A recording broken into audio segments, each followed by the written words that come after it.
गुरूंना शरण गेल्यानंतर, सद्गुरूंचे चरण धरल्यानंतर ही धर्म, अर्थ, काम, मोक्ष याची प्राप्ती आपल्याला निश्चितच होणार आहे. मग सद्गुरूंनी तिथे उपदेश काय केला ते महत्वाचं राहिलंय. शिष्याने वागावे कैसे तरी. कैसा तरी. मग मी तुम्हाला हे सगळं देणार आहे ना, सद्गुरू आपल्याला न मागता हे सगळं देणार आहे, पण मग शिष्याची तिथे जबाबदारी आहे. हा कसं वागायचं सांगितलेले, लीन होऊन या अंतरी मर्यादा ही पाळावी. ताची येऊन गेली, मला वाटलं तसंच काय विसरले म्हणून आली वापस. दारच लावलं मी घरात. बघा काय सांगितलंय, लीन होऊन या अंतरी. ज्यावेळेस आपण सद्गुरूंजवळ बसतो ना, हा सद्गुरूंच्या चरणाशी, सद्गुरू आता आपण ज्यावेळेस अण्णा स्वामींजवळ बसायचो, सद्गुरू आप्पा महाराजांजवळ बसतो, आपल्याला हे दिसताना कसं दिसतं माहितीये का? तुम्हाला एक थोडक्यात सांगतो, एक व्यावहारिक भाषेमध्ये. सद्गुरूंच्या आपण सद्गुरूंना पाहतो कसं, की अरे हे आपल्यासारखेच आहेत, आपल्यासारखेच बोलतायत, आपल्यासारखे हातपाय, आपल्यासारखे डोळे, दोनदा तीनदा जेवतात, किंवा आपल्यासारखेच हसतायत, आपल्याशी चांगले बोलतायत, म्हणजे त्याला काही त्याला आपण एवढं हे देत नाही, महत्व देत नाही. पण इथे सद्गुरूंनी आपल्याला फार मोठा आणि अतिशय आध्यात्मिक उपदेश केलेला, हे अभ्यास करण्यासाठी आपल्याला दिलेलं आहे.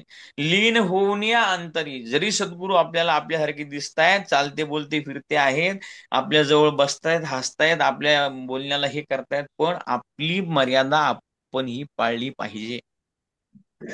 असा हा उपदेश सद्गुरूंनी आपल्याला दिला आहे. सद्गुरू जवळ बसल्यानंतर हॅ हॅ हो नाही, ते सद्गुरूंचं स्थान आहे. सद्गुरूंजवळ बसल्यानंतर लीन होऊन, अतिशय अंतर्मुख होऊन बसलं पाहिजे. आणि कसं, मर्यादा ही पाळावी. बसण्याची सुद्धा एक मर्यादा आहे सद्गुरूंजवळ.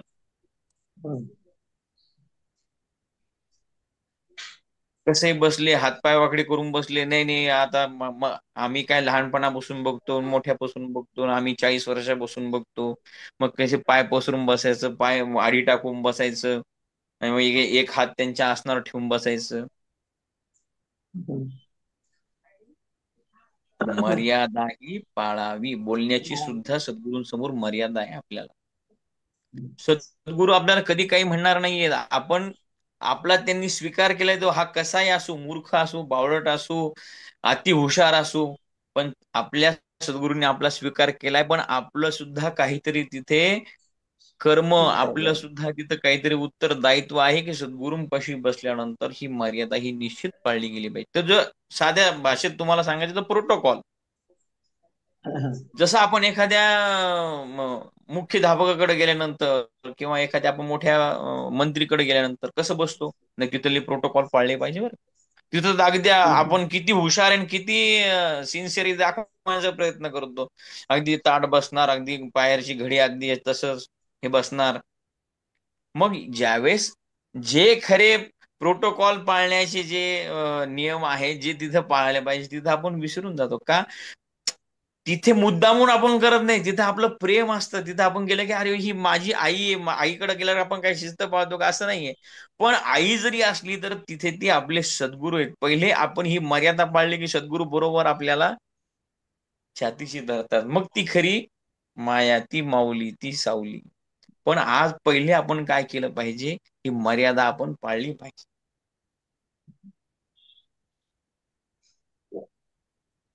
सद्गुरू तू माय मी लेकरू म्हणलंय, पण ते आपल्याला लेकरूच समजतात.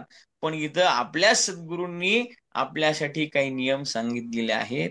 मग ते कशी पाळायची, मर्यादा पाळायची सांगितली.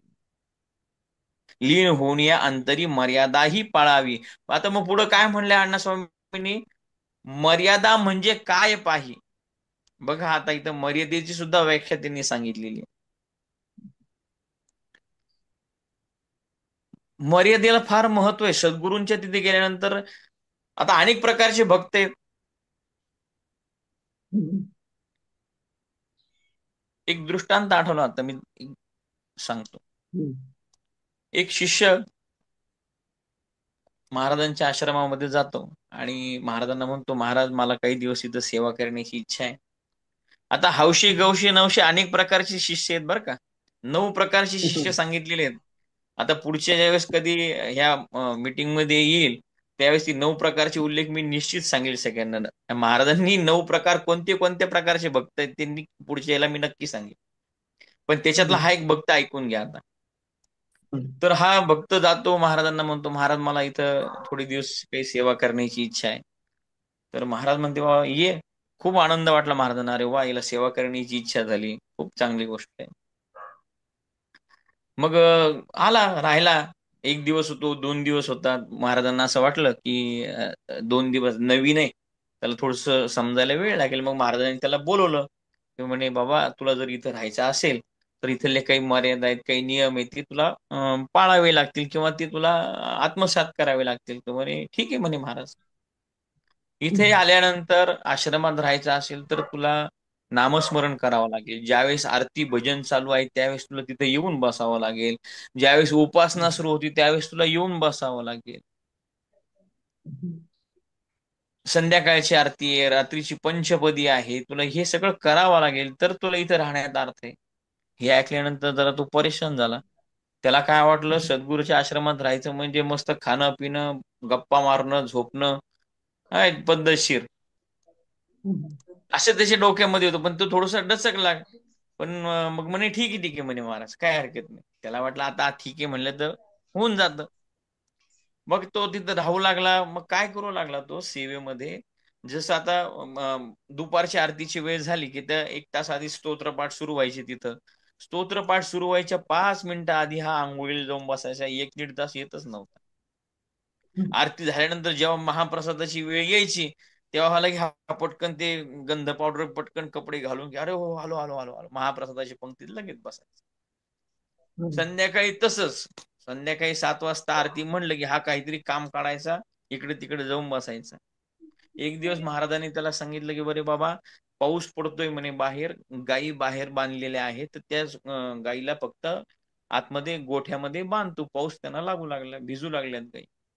तो हा पठ्ठ्यात त्यांना काय म्हणतो महाराजांना, म्हणजे महाराज ही गाय बंधनात आहे, म्हणजे ही बांधलेली आहे आणि बंधनमुक्त करण्याचं काम तुमचं आहे म्हणे. जो बंधनात आहे त्याला सोडवण्याचं काम तुमचं, हे माझं काम नाहीये. तुम्हीच त्या गायीला सोडून आतमध्ये बांधा, मला जमणार नाही म्हणे. महाराजांनी हात डोक्याला हात लावला, वा वा, हाच उपदेश मला करू लागलाय.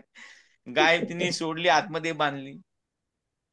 दुसऱ्या दिवशी परत सकाळी तसंच अनेक भक्त दर्शनाला येऊ लागले. कोणी जसं अण्णा स्वामी असताना सद्गुरू आप्पा महाराजांच्या जवळ आता सुद्धा काही अनेक गावचे भक्त येतात, मग फळं आणतात, पिढे आणतात, काहीतरी महाराजांना अर्पण करण्यासाठी. बरोबर हा पठ्ठ्या काय करायचा, बाहेरगावचे लोक आले, त्यांच्या हातात दुर्ड्या फळं दिसले की लगेच महाराजांपाशी जाऊन महाराज थांबा थांबा, मी आता सेवेला इथं आलो. महाराज म्हणत म्हणजे हो का, सेवेला आला का, बस. ते फळाची दुरडी त्यांच्या समोर ठेवली की हा लगेच म्हणायचा थांबा थांबा महाराज, तुम्ही त्रास घेऊ नका, मी सगळ्यांना वाटतो. टोपली घेतली, 2-4 फळं वाटले, पेढे वाटले की ती टोपलीन फळं घेऊन जे पसार ती संध्याकाळी महाराजांना दिसायचं. अशी भक्ती, अशी सेवा काय कामाची, खरे की नाही. म्हणून मर्यादा ही शिष्यांना सांगितलेली आहे. आपणही आता फार वेळ घेत नाही, कारण आपला वेळ बराच पुढचं होऊन गेलेला आहे. तर आपण ह्या ओळीला स्पर्श करूया. मर्यादा म्हणजे काय पाही, हे आधी लक्षात घेई. सद्गुरू अण्णा स्वामी किती साध्या आणि सोप्या शब्दात सांगताय. हे आधी आपण लक्षात घ्यायला पाहिजे, काय मर्यादा आहे, कशी वागणूक आपण केली पाहिजे, कसं आपण तिथे गेल्यानंतर सद्गुरूंची सेवा कशी केली पाहिजे. मग शेवटच्या याच्यामध्ये सांगतायत, सत्व रज तमो 3 गुण राही, याचा विचार करी पहा. आता काय म्हणले बघा, सत्व रज तम हे गुण आपण तिथं घेऊन जातो. मग ह्या 3 गुणांचा कसा परिपाक होतो, कसं त्याचं त्या सत्वगुणातून काय मिळतं, रजगुणातून काय मिळतं, तमोगुणातून आपल्याला काय फलप्राप्ती होती, आणि हे तमोगुण आणि रजोगुण कसं नाहीसं करायचं, हे सद्गुरू आपल्याला शिकवतात. ते पुढील भागामध्ये आपण ह्याच्यावरती चिंतन करूया. मग आता शिष्यांच्या अनेक प्रकारे आपण बघितलं पाहिजे. आपल्या सद्गुरूंनाच आपण समोर ठेवायचं, लक्षात घ्या. इकडे तिकडे कुठं पाहू नका. अण्णा स्वामींना आपण समोर ठेवूया. तुम्ही बघा, जे जुने भक्त आहेत, ज्यांना माहिती आहे, त्या सगळ्यांना माहिती की अण्णा स्वामींनी सद्गुरू सिद्धनाथ महाराजांची आज्ञा कधीही मोडली नाही. शेवटच्या श्वासापर्यंत आज्ञेत राहिले. म्हणजेच काय, ती एक खरी सद्गुरू सेवा आहे. सद्गुरु व्रत धारण करणे म्हणजे सद्गुरूंच्या आज्ञा धारण करणे म्हणजे एक फार मोठं व्रत आहे. मग दुसरं उदाहरण देऊ का लगेच? फार लांब जायची गरजच नाही. आपण काय करतो, तुझं आहे तुझं पशी परी तू जागा भुललासी. आपण इकडे तिकडे पाहतो, लांब पाहतो, काहीतरी वेगळं पाहायचा प्रयत्न करतो. अरे महाराजांनी सगळं आपल्या समोर ठेवलेलं आहे, आपल्या समोर दिलंय, आपल्या जवळ दिलंय. दुसरं उदाहरण मी तुम्हाला सांगतो. सद्गुरू नाना महाराजांना अण्णा स्वामींनी सांगितलं होतं की आश्रमाची जबाबदारी, हे बांधकाम, हे सगळं तुमच्या देखरेखीत आणि तुम्ही हे सगळं करायचंय. तुमच्या जे जुने भक्त आहेत त्यांना बघा, सगळ्यांना माहिती आहे नाना महाराजांनी कधीही आश्रम बाहेर सोडला, आश्रमाच्या बाहेर गेले नाही. का? सद्गुरू शब्द प्रमाण, सद्गुरू आज्ञा. आपल्या डोळ्यासमोर उदाहरण आहे.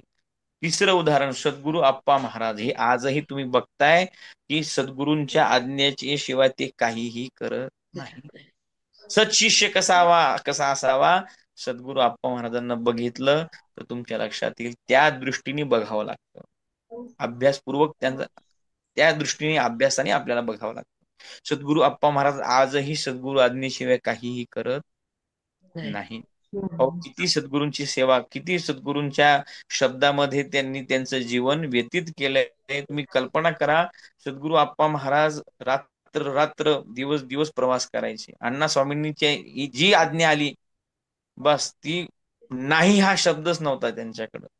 मग हे आपण त्यांच्याकडून शिकायला पाहिजे की बाबा कुठंच जायची गरज नाही हो, सगळं महाराजांनी आपल्याला समोर दिले. फक्त आपली नजर, आपली आपली दृष्टी, आपला अभ्यास कमी पडतो. लक्षात ठेवा.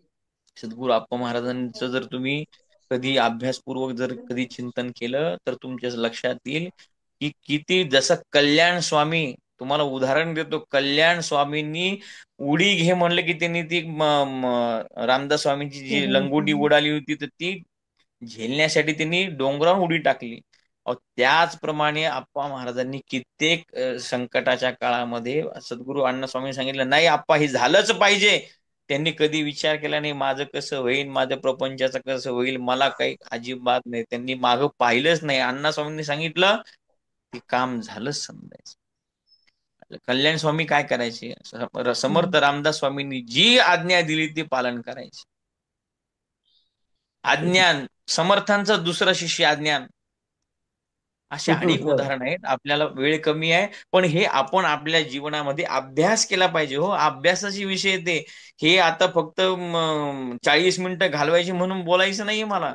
लक्षात घ्या, मला 40 मिनिटं आपले जायचे ह्या झूम मिटिंगची त्याच्यासाठी नाही, पण याच्यातून आपल्याला आपली स्वतःची उत्कर्ष, आपल्या स्वतःच्या याच्यामध्ये काहीतरी आध्यात्मिक बदल घडला पाहिजे. हे आपल्याला जाणून घ्यायचंय. संताविण प्राप्ती नाही, ऐसे देती वेदग्वाही. संत एकनाथ महाराज म्हणतात. आजच्या ह्या आपल्या ह्या अभ्यास वर्गाचं चिंतनाचा आपण आता 1-2 मिनिटांमध्ये शेवट करूया. संताविण प्राप्ती नाही. जर संतांचे चरण आपण धरले नाही तर आपल्याला ज्ञानाची प्राप्ती होणार नाही. एका जनार्दनी संत पूर्ण करीती मनोरथ. जो सद्गुरूंना अनन्य भावाने शरण जातो ना, संत एकनाथ महाराज म्हणताय की त्याचे सर्व मनोरथ पूर्ण होतात आणि ते झाल्याशिवाय राहत नाही. म्हणून आपल्याला संत मार्गे चालती, संत तुकाराम महाराज म्हणताय संत मार्गे चालती त्यांची लागो मज माती. अहो, अण्णा स्वामी ज्या ज्या याच्यावरून पायी गेले ना, त्यांच्या चरणाची धूळ माझ्या मस्तकाला जरी लागली, त्यांच्या मार्गावर मी जरी गेलो तरी माझं जीवनाचं कल्याण झाल्याशिवाय राहणार नाही. संत तुकाराम महाराज म्हणताय संत मार्गे चालली ती त्यांची लागो मज माती. तुका म्हणे संता पायी जीव ठेविला निश्चयी. सद्गुरुनाथ महाराज महाराज जय. की जय. स्वामी महाराज महाराज की जय. महाराज की जय. झालेली सेवा सद्गुरूंच्या चरणी अर्पण करतो. काही चुकलं असेल बोलण्यामध्ये तर ते माझं आहे, जे काही चांगलं असेल ते माझ्या सद्गुरूंचं आहे. जय जगन्नाथ. जय जगदंबा.